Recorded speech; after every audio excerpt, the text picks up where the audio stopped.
Capítulo 15. ¿Por qué debemos pelear? Habla Rebeca, la pregunta que mucha gente nos hace es ¿por qué debemos pelear? Muchos cristianos de hoy día viven una vida en extremo cómoda y es natural que no quieran verse perturbados. Dicen, ¿por qué pelear? Después de todo, Jesucristo obtuvo una victoria total a favor nuestro en la cruz. ¿Por qué los cristianos tienen que pensar en volverse soldados y guerreros? Lo único que tiene que hacer el cristiano es declarar la victoria que ya Jesucristo ganó. Este es el tema que deseo abordar ahora. Veamos primero lo que Jesucristo dijo en cuanto a esto estando en la tierra. No hay mejor fuente que esa. Jesucristo dijo, no penséis que he venido para meter paz en la tierra, no he venido para meter paz, sino espada. Porque he venido para hacer disensión del hombre contra su padre, y de la hija contra su madre, y de la nuera contra su suegra. Y los enemigos del hombre serán los de su casa. El que ama padre o madre más que a mí, no es digno de mí. Y el que ama hijo o hija más que a mí, no es digno de mí. El que hallaré su vida, la perderá, y el que perdiere su vida por causa de mí, la hallará. Mateo 10, 34, 39. Fijémonos que Jesús dice en el versículo 34, no penséis que he venido para meter paz en la tierra, no he venido para meter paz, sino espada. Esto es directamente lo opuesto al evangelio de paz y amor que tanto se enseña. Y en el versículo 39 Jesús dice, el que hallaré su vida, la perderá, y el que perdiere su vida por causa de mí, la hallará. El cristianismo encierra violencia si lo practicamos como Dios quiere. Perder la vida no implica coexistencia pacífica con el mundo. He aquí, yo os envío como a ovejas en medio de lobos, sed pues prudentes como serpientes, y sencillos como palomas. Y guardaos de los hombres porque os entregarán en concilios, y en sus sinagogas os azotarán. Y aun a príncipes y a reyes seréis llevados por causa de mí, por testimonio a ellos y a los gentiles. Mas cuando os entregaren, no os apuréis por cómo o qué hablaréis, porque en aquella hora os será dado que habréis de hablar. Porque no sois vosotros los que habláis, sino el Espíritu de vuestro Padre que habla en vosotros. Y el hermano entregará al hermano a la muerte, y el padre al hijo. Y los hijos se levantarán contra los padres, y los harán morir. Y seréis aborrecidos de todos por mi nombre. Mas el que soportaré hasta el fin, este será salvo. Mas cuando os persiguieren en esta ciudad, huid a la otra. Porque de cierto os digo, que no acabaréis de andar todas las ciudades de Israel, que no venga el Hijo del Hombre. El discípulo no es más que su maestro, ni el siervo más que su señor, debemos resistir hasta el fin. Jesús no nos promete una vida color de rosa como muchos piensan. Porque no tenemos lucha contra sangre y carne, sino contra principados, contra potestades, contra señores del mundo, gobernadores de estas tinieblas, contra malicias espirituales en los aires. Efesios 6, 12. Aquí Pablo enfatiza nuestra lucha en el mundo espiritual. En Mateo 10, 6, 14 Jesús habla del mundo físico, la persecución física. Pablo, en cambio, está enfatizando el mundo espiritual.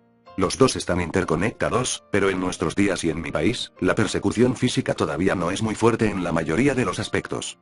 No dudo que tal persecución venga pronto. Mientras tanto, nuestra batalla es primordialmente en el reino espiritual. Tú pues, sufre trabajos como fiel soldado de Jesucristo. Ninguno que milita se embaraza en los negocios de la vida, a fin de agradar a aquel que lo tomó por soldado. 2 Timoteo 2, 3,4. Amados, por la gran solicitud que tenía de escribiros de la común salud, me ha sido necesario escribiros amonestándoos que contendáis eficazmente por la fe que ha sido una vez dada a los santos. Judas 3. ¿Por qué debemos pelear? La respuesta es obvia: Dios lo quiere. En estos y muchos otros pasajes, Dios se expresa llanamente. Pero muchos preguntan, ¿por qué quiere Dios que luchemos cuando ya Él peleó la batalla por nosotros? He buscado con ahínco una respuesta del Señor a esta pregunta. Claro, al pensar en todo esto, he tenido que formularme la misma pregunta: ¿por qué he sufrido y perdido tanto en esta batalla si no es necesario? Quiero ofrecer aquí la respuesta que me dio el Señor. La causa básica es que he hecho un compromiso. Tristemente, cuando se predica el Evangelio en estos días, se predica: Jesús murió por tus pecados. Pídele que te perdone y todo será maravilloso. Nada se dice en cuanto al hecho de que uno no puede obtener de Jesús el perdón sin hacer un compromiso con Él. Durante muchos años se ha predicado un evangelio en el que la salvación es una acción unilateral. Jesús lo hace todo, uno no tiene que hacer nada. No es cierto. Eso no fue lo que Jesús dijo. Él dijo que si uno no toma la cruz y se niega a sí mismo, quizás hasta el extremo de morir por la fe en Él, uno no es digno de Él. Él dice que va a dar la salvación a los que perseveren hasta el fin. Él no promete salvación ni vida eterna a los que no perseveren. Pablo repite este concepto muchas veces en el libro de Hebreos. Por ejemplo, mas Cristo como hijo, sobre su casa, la cual casa somos nosotros, si hasta el cabo retuviéremos firme la confianza y la gloria de la esperanza. Hebreos 3, 6. Porque participantes de Cristo somos hechos, con tal que conservemos firme hasta el fin el principio de nuestra confianza. Hebreos 3, 14. No podemos salvarnos por obras, pero la salvación es más que simplemente decir, Jesús, perdóname y luego seguir con nuestra vida alegre. Es una entrega total, completa, a Jesucristo. Literalmente nos vendemos a Dios como mucha gente en el satanismo se vende a Satanás. Somos entonces deudores. Somos comprados y ya no nos pertenecemos. Ya no tenemos derechos propios. Somos siervos. La palabra entrega no se enseña ni practica hoy día. La mayoría no sabe lo que quiere decir entrega. La entrega total no es obra. La entrega total es un contrato en el que literalmente nos vendemos. Pablo dice en Romanos que él es deudor. Romanos 1:14, Cristo compró a Pablo igual que nos compró a nosotros. En la salvación es una venta, una transacción. Entregarnos no es hacer algo, es vendernos. Jesús nos compró y pagó por nosotros. Si no, perteneceríamos a Satanás e iríamos al infierno. La única salida es a través de una transacción de compra-venta. Qué terrible precio tuvo que pagar Jesucristo por nosotros. No creo que demasiadas personas entiendan esto. La intensidad de los ataques de Satanás parece estar en proporción directa a nuestra conformidad con nuestra compra-venta. Es decir, en proporción directa a nuestra entrega al Señor. Job estaba totalmente entregado. Solo Dios conoce el grado en que nos hemos entregado al vendernos Jesús. Dios conocía el corazón de Job. Sabía que Job era una persona totalmente entregada a él. Por eso Dios estuvo dispuesto a aceptar el reto de Satanás. Sabía que Job resistiría. Dios sabía que Jesús resistiría, porque cuando Jesús estaba en forma humana, Filipenses 2, estaba totalmente consagrado al Padre. Por lo tanto, Dios el Padre sabía que su Hijo Jesucristo resistiría hasta la muerte, como lo hizo, y no solo su muerte sino que sufrió terriblemente por todo el resto de nosotros. Satanás odia a Jesús más que a nada porque Jesús sabe que tiene la propiedad legal del mundo y pronto tomará posesión de este y desposeerá a Satanás de su reino. No tenemos idea del grado de intensidad y profundidad del odio de Satanás hacia Dios. Como en el instante en que nos convertimos, en que nos proponemos pedirle a Jesús que nos compre, nos convertimos en propiedad de Jesús, de ahí en adelante nos aborrece tanto como a Jesús. Por eso desde que nos convertimos de veras, estamos de pies y cabeza metidos en una formidable batalla. Satanás intenta destruirnos. Jesús nos lo dijo, si el mundo os aborrece, sabed que a mí me ha aborrecido antes que a vosotros. Si fuerais del mundo, el mundo amaría lo suyo. Pero porque no sois del mundo, antes yo os elegí del mundo, por eso el mundo os aborrece. Acordaos de la palabra que yo os he dicho, el siervo no es mayor que su señor. Si a mí me han perseguido, también a vosotros os perseguirán. Si han guardado mi palabra, también guardarán la vuestra. Mas todo esto os harán por causa de mi nombre, porque no conocen al que me ha enviado. Si yo no hubiera venido, ni les hubiera hablado, ¿no tendrían pecado? Juan 15, 18, 22. Hay dos puntos claves aquí. Jesús nos está diciendo muy claramente que al instante en que nos identificamos con Él, como sucede cuando nos convertimos en propiedad suya de siervos, el mundo, que actualmente está dominado por Satanás, nos aborrece exactamente de la misma manera en que aborrece a Jesús. En segundo lugar, muchos dicen, ¿por qué voy a sufrir o morir? ¿No triunfó Jesús a favor nuestro en la cruz? ¿No sufrió por nosotros? Pero, ¿qué dijo Jesús? Dijo, el siervo no es mayor que su señor. Si a mí me han perseguido, también a vosotros os perseguirán. Juan 15, 20, quien diga que no tiene que sufrir porque ya Jesús lo hizo en la cruz en realidad está diciendo que es mayor que su dueño. El dueño en este caso es Jesucristo. Decir que no hay que sufrir es ir contra las palabras que el mismo Jesús pronunció. Esa doctrina de no sufrimiento, salud y riquezas que se está enseñando en nuestro país es doctrina de demonios. Pongámosle bien la etiqueta. El evangelio no está siendo presentado a plenitud. Cuando le han oído a un evangelista decir, puedes alcanzar la salvación, pero con la condición de que estés totalmente entregado, vendido, a Jesucristo, que no hables de tus derechos personales, que no te pertenezcas, que no tengas ningún derecho. Vas a convertirte en siervo. En esencia estás firmando tu propia sentencia de muerte porque Satanás te odiará y tratará de matarte. Estás obteniendo vida eterna y ciudadanía en el cielo. Renuncia a tu vida en la tierra para ganar la vida eterna en el cielo. ¿Cuántos predicadores conoce usted que hablan así? ¿Cuántos tratados lo expresan así? Ninguno. ¿Por qué Satanás y el mundo odian tanto a Jesús? Porque desde que vino no tienen excusa por su pecado. Juan 15, 22, Jesús dijo, y esta es la condenación, que la luz vino al mundo, y los hombres amaron más las tinieblas que la luz, porque sus obras eran malas. Juan 3, 19. Tenemos que entender que cuando aceptamos a Jesús, como Salvador, Señor y Dueño, estamos aceptando ciudadanía del cielo y muerte aquí en la tierra. Personalmente no creo que podemos tener salvación 6x bajo cualesquiera otras condiciones. Total entrega es que Jesús demanda a través de los evangelios. Me temo que muchas personas llegarán a descubrir que en realidad nunca fueron salvas, porque nunca les presentaron el evangelio en toda su plenitud. Por eso es que no podemos separar batalla y salvación. La salvación lo pondrá a usted en conflicto directo con Satanás. Yo sé que entré en conflicto directo con Satanás el día en que me entregué totalmente a Cristo en mi primer año en la escuela de medicina.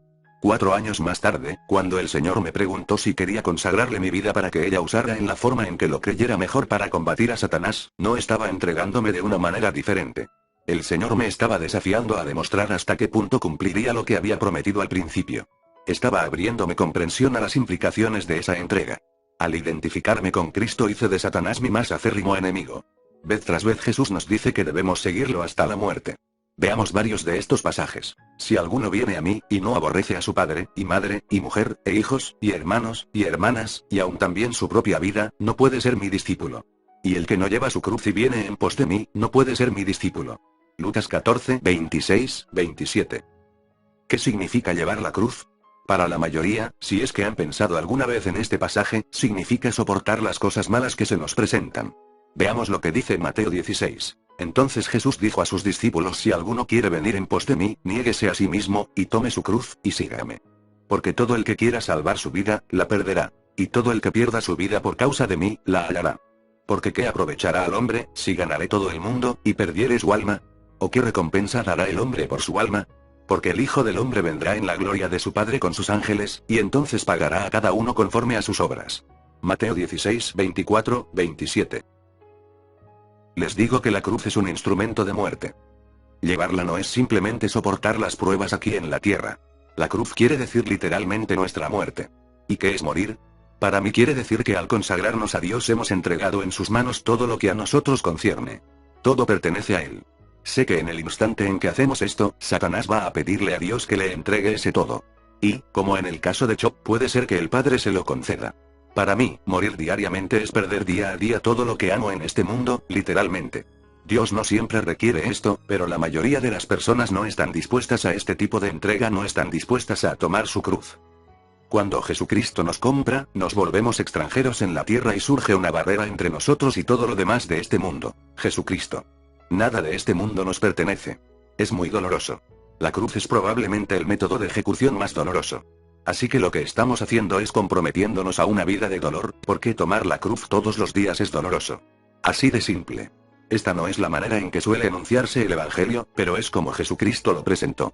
Permítaseme aclarar algo: uno no debe imponerse sufrimientos de cruz. Eso solo puede hacerlo Dios. En otras palabras, quienes se causan dolor físico pensando que eso es llevar la cruz, están en un craso error. Somos siervos, y los siervos obedecen. Nosotros no somos los que decidimos el tipo de sufrimiento que tenemos que soportar. Sugiero que cualquiera que haga una entrega al Señor se siente, tome una hoja de papel, y confeccione una lista de todas las áreas de su vida que se le puedan ocurrir: los estudios, la carrera profesional, los amigos que uno va a tener si es que va a tener amigos, lo que va a suceder con la familia, lo que va a sucederle en su cuerpo físico, dónde y cómo va a vivir, qué va a ser su reputación, tendrá algún dinero, etc. Esta no es mi entrega fácil de hacer. Tan pronto como uno se compromete con el Señor es sometido a prueba. Uno no está realmente creciendo en la fe si no hace un compromiso. A pesar de que la fe es un don de Dios, se puede hacer ese compromiso en primer lugar. Ambas cosas están extrañamente interrelacionadas. Cuando uno permanece firme en su compromiso a pesar de las pruebas, estoy convencida de que Dios nos va dando más y más fe a lo largo del camino. Nuestra fe crece y es fortalecida. En realidad fe es decir, me he hecho este prop 6 cito, he firmado este contrato, y voy a cumplirlo. Uno no puede permitirle a Satanás que siembre dudas en nuestra mente en cuanto a nuestro compromiso. Cualquier duda hay que rechazarla de inmediato. Mientras somos sometidos a prueba, tenemos que entender que todo lo que ocurre en el mundo físico tiene su efecto en el mundo espiritual. Cada vez que Satanás dice, te pido a los padres de esta chica, y el padre dice bien, concedido, tómalos. Esto puede significar incluso su muerte física, pero Satanás no puede tocar sus almas, y seguimos sirviendo al Señor. Se obtiene una victoria en el mundo espiritual que hace retroceder a las fuerzas espirituales de las tinieblas y más almas aceptan a Cristo. Siempre hay un efecto en el mundo espiritual. No podemos ni imaginarnos lo que ocurrió en el mundo espiritual cuando Satanás fue derrotado en el caso de Job. Todo lo que Job tenía lo perdisteis en un instante. Satanás no suele actuar así. Cuando todo se pierde en un abrir y cerrar de ojos es evidentemente un acto sobrenatural. Satanás no suele actuar de esa manera en nuestras vidas. Él nos quita algo aquí, un ser amado por allá. Y cuando nos estamos recuperando del dolor, nos arrebata a otro. Es un experto en causar agonía. Si nos mantenemos firmes a pesar de las circunstancias y seguimos sirviendo a Dios, debemos de entender que eso es parte del morir físico que resulta de llevar la cruz diariamente y ser aborrecidos como extranjeros en este mundo. Vivimos una muerte en vida desde el momento en que aceptamos a Jesucristo, porque ahora nuestra vida está establecida en lo espiritual y tenemos vida eterna a través de nuestra alma y nuestro cuerpo espiritual. Pero ahora esta existencia física está muriendo para nosotros. Por eso es que en el instante en que nos salvamos estamos en guerra con Satanás. No hay alternativa. Como moribundos, mas he aquí vivimos. 2 Corintios 6, 9. La gente dirá, eso es bastante duro. Dios dice en Isaías 55, 8, 9. Porque mis pensamientos no son vuestros pensamientos, ni vuestros caminos mis caminos, dijo Jehová. Como son más altos los cielos que la tierra, así son mis caminos más altos que vuestros caminos, y mis pensamientos más que vuestros pensamientos. Lo cierto es que Dios es Dios. No podemos cuestionarlo. Al oírlas, muchos de sus discípulos dijeron, dura es esta palabra, ¿quién la puede oír? Desde entonces muchos de sus discípulos volvieron atrás, y no andaban con él. Juan 6, 60 y 66. ¿Qué pasó con Job? Después de todo lo que le ocurrió, ¿qué fue de él?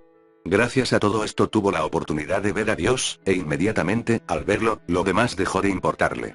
Una vez que vio a Dios dejaron de importarle las cosas que le acontecían. En el libro de Apocalipsis dice que el Padre va a enjugar toda lágrima de nuestros ojos. Sé por experiencia personal que cuando contemplamos a Dios ya nada en lo absoluto nos importa. Es algo increíble. Dios mismo es inmensamente maravilloso y grande, más allá de nuestra imaginación. Dios es puro poder, puro amor, pura justicia, pura santidad, pura grandeza, pura belleza. Basta una mirada furtiva para que nuestras relaciones, todo lo que podemos tener o amar palidece hasta la insignificancia. Nada de lo que tiene que ver con nosotros importa cuando alcanzamos a ver a Dios. Y respondió Job a Jehová, y dijo yo conozco que todo lo puedes, y que no hay pensamiento que se esconda de ti. ¿Quién es el que oscurece el consejo sin ciencia? Por tanto yo denunciaba lo que no entendía. Cosas que me eran ocultas, y que no las sabía. Oye, te ruego, y hablaré, te preguntaré, y tú me enseñarás. De oídas te había oído, mas ahora mis ojos te ven.